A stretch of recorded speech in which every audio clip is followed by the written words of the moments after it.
ये दोस्तों नमस्कार। भारती टुडे 21 से मैं आरपी पंडित आपके साथ हूँ। मैं आज गुरुग्राम की एक ऐसी हस्ती के साथ हूँ जो कि पूर्व में जिला परिषद के चेयरमैन भी रहे और भारतीय जनता पार्टी में बहुत पुराने समय से ये सेवारत हैं और साथ में ही राव साहब के बहुत बड़े समर्थक हैं। इनका जो अपना कर्म भूमि है उस ये बादशाहपुर हलके को मानते हैं और पिछली कई बार इनको टिकट से वंचित रहे, लेकिन ये बीजेपी में डटे रहे और हर कार्यक्रम जितने भी कार्यक्रम हुए बीजेपी के सभी कार्यक्रमों में इन्होंने बढ़ चढ़कर हिस्सा लिया। तो अब मैं राव अभय सिंह जी से बात करता हूँ। राव साहब, आने वाले समय में जैसे लोकसभा का बिगुल बज चुका है, तो आपको क्या लगता है कि गुरुग्राम में फिर से बीजेपी जीत हासिल कर लेगी? देखो, गुरुग्राम में भी करेगी और पूरे हिंदुस्तान में भी बीजेपी की पार्टी की सरकार बनेगी। नरेंद्र भाई मोदी जी प्रधानमंत्री बनेंगे और हमारे यहाँ से राव इंद्रजीत सिंह पार्लियामेंट में जाएंगे।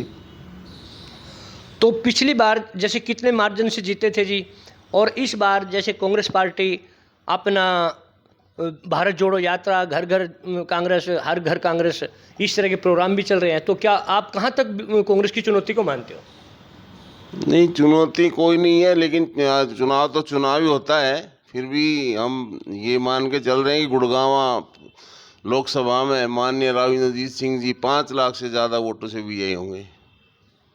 तो आने वाले समय में जैसे कि आप देख रहे हैं कि राव के साथ यहाँ मुस्लिम वोट भी काफ़ी हैं, हर जाति वर्ग धर्म व्यक्ति विशेष को किस तरह से आप वो करोगे? जैसे कि विपक्षी दल एक इंडिया गठबंधन के तहत भी काम कर रहे हैं, आम आदमी पार्टी के भी काफ़ी कार्यकर्ता गुड़गांव में हैं, तो उन सभी को देखो जी, विपक्ष तो होता ही है, लेकिन जो जहाँ तक राव साहब ने काम किए हैं, भारतीय जनता पार्टी सरकार ने केंद्र में और प्रदेश में काम किए हैं, उसको देखते हुए हर एक बिरादरी, हर एक तबका, हर एक नौजवान, बुजुर्ग, महिलाएं, बहनें सब भारतीय जनता पार्टी के साथ हैं और भारी बहुमत से राव इंद्रजीत सिंह जी यहाँ से गुड़गांव लोकसभा से विजयी होंगे और प्रदेश में और देश में भारतीय जनता पार्टी की सरकार फिर से बनेगी।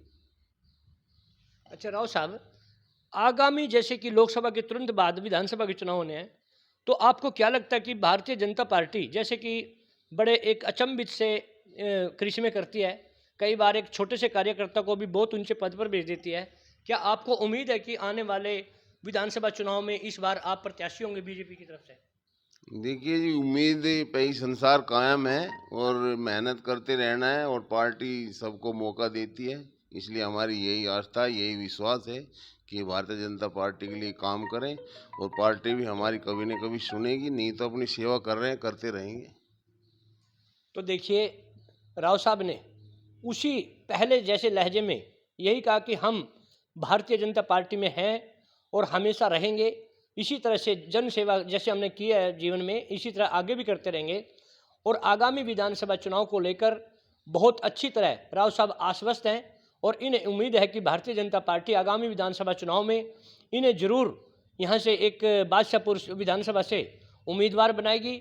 और इस बार जो राव साहब ने कहा कि राव इंद्रजीत जी पहले से भी ज़्यादा मार्जिन वोटों से यहाँ से जीत हासिल करेंगे, इसी तरह हम दोबारा से फिर मिलेंगे। तब तक के लिए जय हिंद, जय भारत।